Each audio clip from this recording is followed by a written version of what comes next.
ကျောင်းဆရာအလုပ်ဆိုတာဝါသနာစေတနာအနစ်နာဆိုတဲ့နာသုံးနာနဲ့အများကောင်းကျိုးကိုလုပ်တဲ့အလုပ်ငွေမကြံလဲဂုံသိက္ခါတော့ကြံတဟေး ကျောင်းလာခဲ့တဲ့ရွေချက်ကိုကလေးတွေကိုစားတတ်အောင်သင်ပေးမယ်ဆိုတဲ့ရွေချက်တစ်ခုနဲ့လာခဲ့တာပါဆရာကြီးကျောင်းသားတွေကျောင်းမမှန်တက်အောင်ကျောင်းဆရာကိုယ်တိုင်ကသူတို့မိဘတွေလိုက်ပြောပေးရအိမ်လို့တွေဝိုင်းကူလုပ်ပေးရတယ်ဟာသိတော့ခိုင်းမကြဘူးနော် ဆရာကတချို့ short တွေကိုရှင်းပေးဖို့လူတယောက်လိုလဲဆိုကျောင်းပေါ်တော့ခေါ် မင်းနာမည်ဘယ်လိုခေါ် ချိုး သူ့မဲမလာတော့ပြောထားပြီးတော့ကွာ ကော်လဲကွာ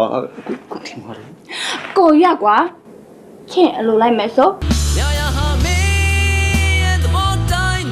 နင်ကိုချစ်တယ်ပေါ့နော် မိမိဂျပန်သွားမယ်ဆိုတာအလုပ်သွားလုပ်မှာလားအလဲသွားမှာလားလဲလည်းမဟုတ်အလုပ်လည်းမလုပ်ဖေးနဲ့သွားနေမှာပြီးသွားနေမှာလားဟုတ်တယ် သမီးရောက်လာမယ့်ရက်ကိုလေ